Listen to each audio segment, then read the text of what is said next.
abogados. Entonces, bueno, identifican 250 causas y la mayoría no tiene abogado. Y los abogados de derechos humanos tienen decenas de causas y trabajan en forma honoraria, lo cual es como humanamente imposible. Bueno, en el 2013 se creó un equipo especial auxiliar de la justicia para los crímenes del terrorismo de Estado en el Ministerio del Interior, pero está desaprovechado porque los jueces no conocen este recurso y no lo utilizan. La Fiscalía de Corte elabora, a veces con mucho atraso, listados de causas de los fiscales y encontraron 66 causas totalmente archivadas. Existe una política por parte del Estado de secretismo, o sea, a este observatorio tienen que ir juzgado por juzgado, hablando con cada uno para que le den la información y muchas veces no se la quieren dar. Y por otra parte, los abogados de los militares sí actúan en forma conjunta. Bueno, hace poco tuvieron un encuentro en Buenos Aires, los de la región, y su estrategia es dilatar los juicios, llevarlos para adelante, poner obstáculos para que no avancen. Bueno, con respecto al acompañamiento a las víctimas, como les decía, hasta ahora no se ha logrado que haya un programa de apoyo psicológico. Desde el año 2010, a iniciativa del Centro Ulloa de Argentina, que nos pide a la Cooperativa de Salud Mental y Derechos Humanos y a la Facultad de Psicología acompañamiento para uruguayos que testificaban en Buenos Aires en la causa Orletti. A raíz de eso nosotros elaboramos un proyecto y lo presentamos en la Secretaría de Derechos Humanos del Ministerio de Cultura. En el año 2010 fue que lo presentamos. En el 11 hicimos una experiencia piloto desde la facultad para acompañar a los denunciantes uruguayos en la causa argentina del Plan Sistemático de Robos de Niños y Bebés. En 2012 el Ministerio de Cultura nos pide que reformulemos el proyecto porque como se habían creado grupos de denuncia en Uruguay y habían aumentado los juicios en Uruguay, había que hacer algo pensado para el Uruguay. Y nos piden que hagamos algo parecido a lo de Argentina. Estábamos contentísimos. Bien. Resulta que esto fue al Consejo de Ministros y no lo aprobaron. Lo pasaron para la Secretaría de Derechos Humanos de la Presidencia, donde nos pidieron en el 2013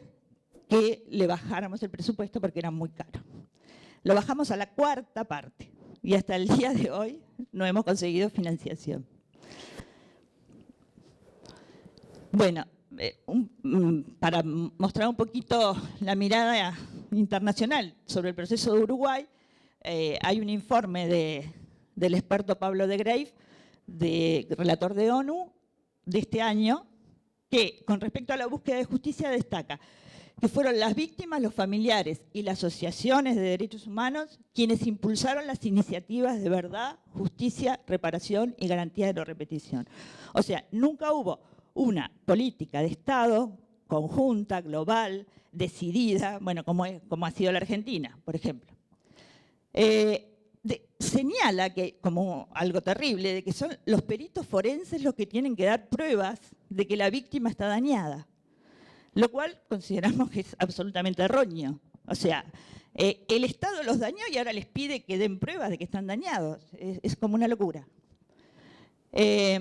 Bueno, y el relator sugiere asegurar la reforma del Ministerio Público y Fiscal de conformidad a los principios internacionales de derechos humanos. En relación a la reparación, hay dos leyes. La 18.033, que en realidad es una ley de reparación pensional, porque solo se la dan a quienes demostraron que tuvieron daño en el área laboral. O sea, si ganan más de tanto, no se la dan. Entonces, bueno, y hay algo muy grave, que es que a los que sí se la dan, si ellos trabajaron toda su vida y hicieron aportes, cuando se jubilan, no pueden sumar las dos, la pensión y la jubilación. Tienen que elegir por una. Entonces no es una reparación, es una medida pensional. Bien, con respecto a la salud mental, la salud en general, en la ley 18.596, que es llamada de reparación integral, tiene un artículo, el 10, que dice que las víctimas detenidas por más de 6 meses o que hubiesen sufrido lesiones gravísimas en ocasión del accionar de agentes del Estado o que siendo niños o niñas hayan sido secuestrados o hayan permanecido en cautiverio con sus padres, tendrán derecho a recibir en forma gratuita y vitalicia,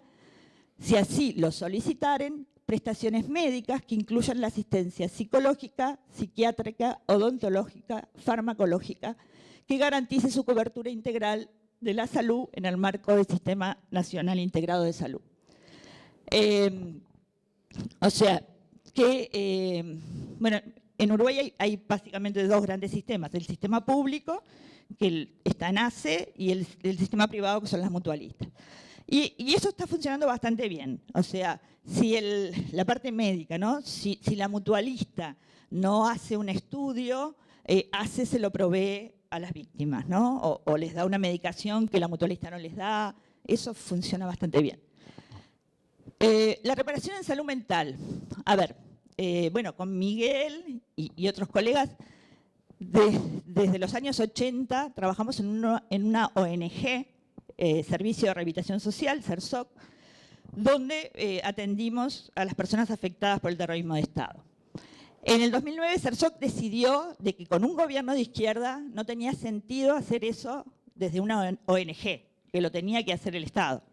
Entonces cerramos SERSOC y algunos de los integrantes formamos la Cooperativa de Salud Mental y Derechos Humanos, que nos presentamos a un llamado y desde el 2009 estamos trabajando. Se atienden a 3 generaciones, afectados directos, hijos, hijas o nietos, nietos, y se brinda psicoterapia individual y grupal, controles psiquiátricos y atención social. Yo ahora, aunque me voy a ir un poquito de tema, porque este tema tiene más que ver con la segunda mesa, pero yo acabo de terminar mi maestría y la tesis es un tema que creo que nos interesa. El tema que trabajé es la psicoterapia y los efectos tardíos de la tortura y la prisión política en Uruguay. Entrevisté a 12 psicólogos y psiquiatras que son los que han recogido la mayor experiencia en el trabajo con expresos políticos víctimas de tortura, a fin de poder detectar, bueno, cómo era su trabajo y poder transmitir esa experiencia. Bueno, en relación con los propósitos de la tortura, sabemos que tiene muchas dimensiones. No solo se busca la delación, con ella va acompañado el daño moral, la afectación a la autoestima, las marcas en la identidad y en el cuerpo. Quien es torturado tiene unas vivencias de soledad extrema, de indefensión, humillación, no se ve, ¿no? Espera. Demolición, que es un concepto que aporta Marcelo Viñar,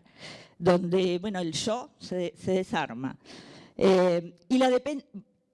yo se desarma y el sujeto queda a expensas, dependiendo de un otro todopoderoso que puede hacer con él lo que quiera. Se alteran las coordenadas temporoespaciales. Hay un autor, Daniel Hill, que dice que es una práctica científicamente planificada para desmontar las estructuras identificatorias. O sea, se rompen los grupos de pertenencia, cuestiona las lealtades a los compañeros, a la ideología, los afectos. O sea, en ese sentido que desestructura. Pero al mismo tiempo, no solamente busca dañar a las personas, sino que tiene efectos sociales. Se propone generar paralización en la sociedad, o sea, sujetos que no sean rebeldes y que no participen en las cuestiones públicas de la política. Escuchaba las exposiciones de las compañeras y la verdad es que recordaba que hace ya muchos años venimos trabajando en una fuerte articulación entre los países del Cono Sur que tuvimos que padecer la implantación del horror como parte de una política de Estado, es decir, un horror sistemático que no produjo efectos solamente en el momento en que se estaban produciendo los hechos, sino que, como bien vemos en las exposiciones, siguen produciendo efectos a través de las marcas, porque hay un tema central que me parece que tenemos que pensar fuertemente, y es que la implantación del terror de Estado en América Latina no estuvo pensado solo para frenar un proceso emancipatorio durante la década del 60 y el 70, sino que estuvo pensado para implantar un modo de cultura, un modo de vínculo, un modo de estructura social, discursiva, cultural, de allí en adelante. Es decir, que los efectos de lo que el terror implantó como parte de la sistematicidad de la política de Estado sigue produciendo efectos en la actualidad a través de las marcas que, como bien decían las colegas, son marcas que se reactualizan insistentemente, se seguirán reactualizando a partir de lo que incluso podemos tomar de la experiencia teórica concentracionaria que tuvo que padecer Europa a partir del nazismo, y que hasta el día de hoy todavía esas marcas transgeneracionales siguen produciendo sus efectos. Y una de las cosas quizás más difíciles para quienes trabajamos en el campo de la salud mental es que esos efectos no son anticipables. Uno nunca puede saber en qué punto, en qué momento, ante qué circunstancias se desencadena con la misma intensidad y la misma actualidad un hecho de terror en una persona que padeció esos efectos. Pero también yo quería hacer mención a ese mismo proceso en el plano de lo social. Es decir, ya a esta altura, a mí me parece que no se puede seguir hablando de un concepto de víctima que esté circunscripto a las víctimas que sufrieron o padecieron directamente en su cuerpo la tortura, el encierro, los centros clandestinos o las cárceles, sino que esos sujetos, al circular por la sociedad y al estar en un contacto y una convivencia con todos los que no padecieron esos procesos, están de todos modos impactados, la sociedad está impactada de la misma manera por ese horror y por ese terror. Basta pensar una situación que en Argentina es bastante clara, pero que también la tenemos en otros países del Cono Sur, y es que convivimos con una cantidad de cuerpos desaparecidos vivos y de cuerpos desaparecidos muertos. Es decir, los países del Cono Sur conviven, la sociedad conviven con que hay una cantidad de ciudadanos de esos países que están desaparecidos hace 30, 40 años y que todavía no sabemos ni dónde están. En algunos casos no sabemos ni los nombres, en algunos casos, como dice el equipo de antropología forense, todavía no se pudo unir el nombre con la identidad, digamos, con los huesos que se han restituido. Y por otra parte también convivimos muy fuertemente en Argentina, pero también en otros países, con personas que han sido apropiadas y que entonces son desaparecidos con vida, que circulan en la cotidianeidad, digamos, de los vínculos sociales, con todos nosotros sin que sepamos quién es el otro. Entonces, nadie podría decir seriamente a esta altura que los efectos del terrorismo de Estado son un problema del pasado. Es decir, con estos dos ejemplos ya nos damos cuenta de la dimensión que esto tiene en la actualidad, y que en el sentido de la búsqueda de justicia, de verdad, de memoria, hay algunas situaciones que todavía están en el mismo punto intacto, que es que todavía no sabemos los nombres, por ejemplo, de las personas que están desaparecidas o dónde están esos cuerpos, vivos o muertos, reitero. Con lo cual, la complejidad que tiene el problema de analizar el efecto del terrorismo de Estado en las sociedades implica que, de entrada, no se puede abordar solo desde el punto de vista del discurso jurídico. Es decir, el discurso jurídico me parece que se encontró con un tope muy difícil, digamos, un problema muy difícil de allanar, que es que no alcanza la construcción lógica del discurso jurídico para entender o abordar los problemas que se derivan de las situaciones concentracionarias o de las situaciones de la implementación de las políticas del terror por parte de los estados en las sociedades por todos estos efectos que las compañeras venían planteando tan claramente. Entonces, una de las primeras cuestiones que uno puede pensar es que estamos parados todo el tiempo sobre un terreno que es dilemático. Es un terreno tremendamente dilemático, está plagado de dilemas, porque cuando hablamos de justicia, lo primero que se nos ocurre y lo que todos pensamos, aún los que no somos abogados, es que esto es un problema, digamos, del campo jurídico, del campo de la legalidad, del campo de la construcción de juicios, testimonios en el sentido jurídico. Es decir, inmediatamente hacemos una representación de que la justicia está ligada estrictamente a ese campo. Y entonces de ahí derivamos a otra idea que está bastante arraigada en la sociedad y también en el campo del derecho, y es que testimoniar o hablar de lo ocurrido tiene consecuencias reparadoras siempre. Y esto, para quienes trabajamos en el campo de la psicología, del psicoanálisis, de la salud mental en general, sabemos, y ha sido como una preocupación muy fuerte desde el inicio, sabemos que hablar siempre tiene consecuencias. Hablar siempre tiene consecuencias subjetivas y tampoco las podemos anticipar. No se puede hablar de cualquier manera, no se puede, digamos,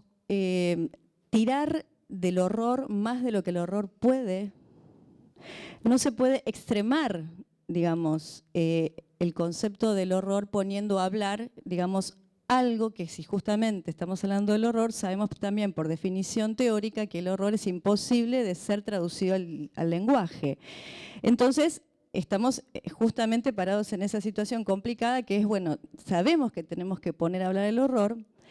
el problema es cómo lo ponemos a hablar. Primer punto, no se puede hacer de cualquier manera, no se lo puede extremar. Eso tiene consecuencias y muchas veces la advertencia al campo jurídico es: pensemos de qué manera, porque estamos poniendo a hablar además a ese horror 40 o 50 años después de los hechos, digamos, provocados. Ahora,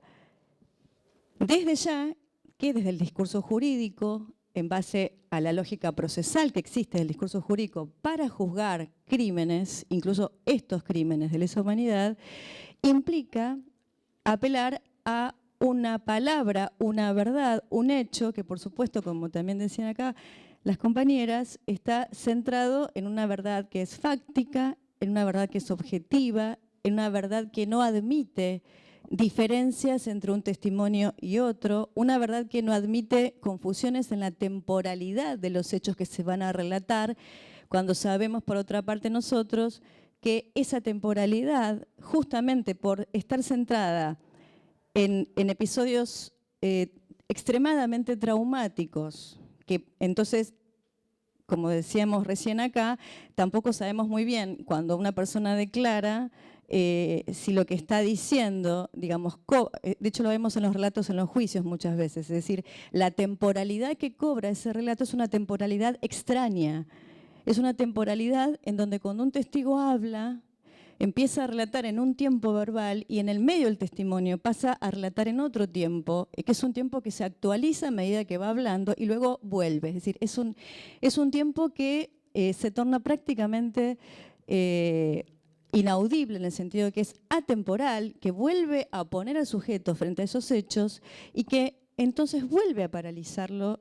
sabiendo que además hay una pretensión jurídica que es que esos hechos deben ser relatados con exactitud, con objetividad y que deben dejar por fuera todo lo que no tenga que ver con el universo probatorio de ese testimonio.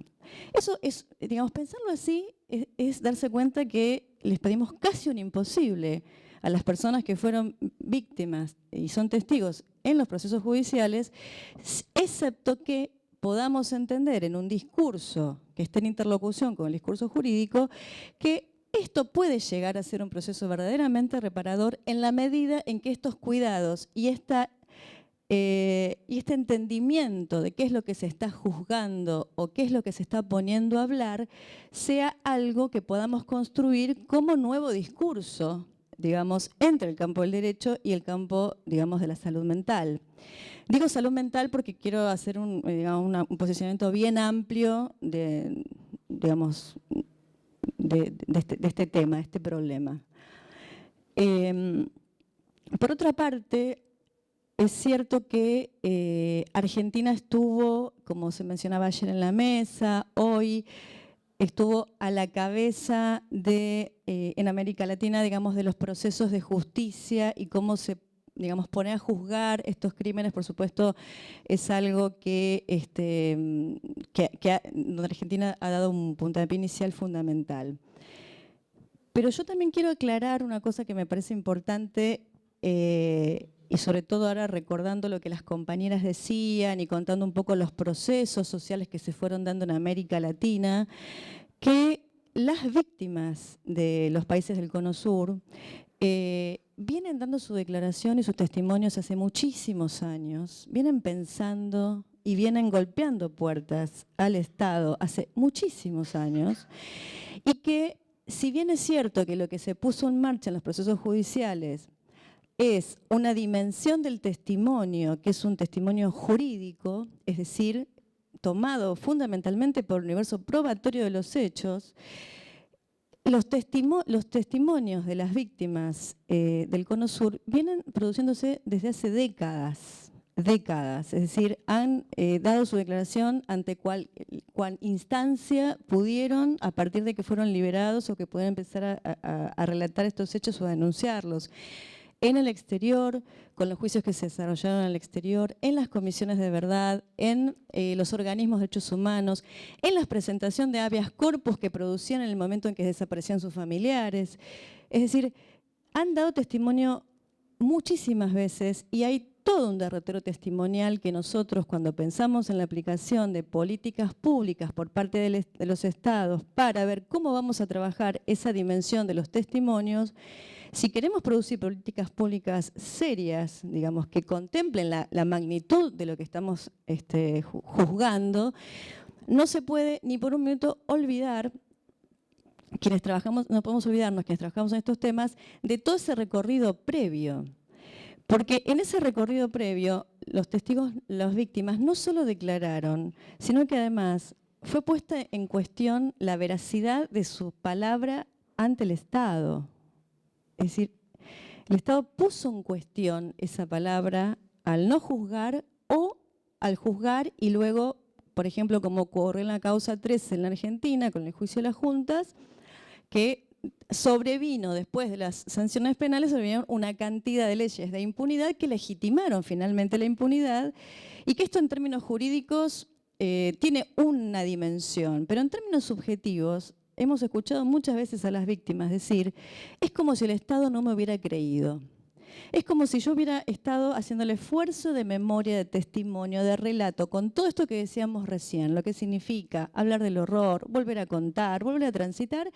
que luego de eso hubo una sanción penal, pero después se legitimó, digamos, la impunidad, como sucedió en Argentina con las llamadas leyes del perdón durante la década del menemismo. Entonces,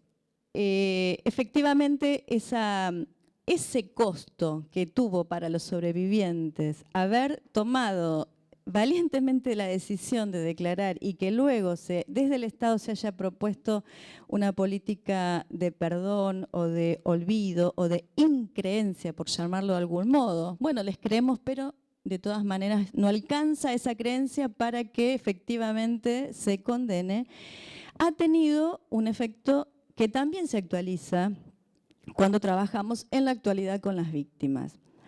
Esto ya lo planteo en términos de todos los países del Cono Sur, no solamente en Argentina,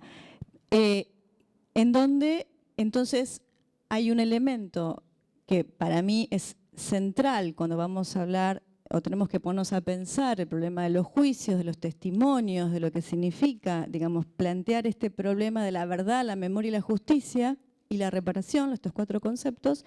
que es cómo se reconstituye o cómo se reconstituye el vínculo entre las víctimas y el Estado.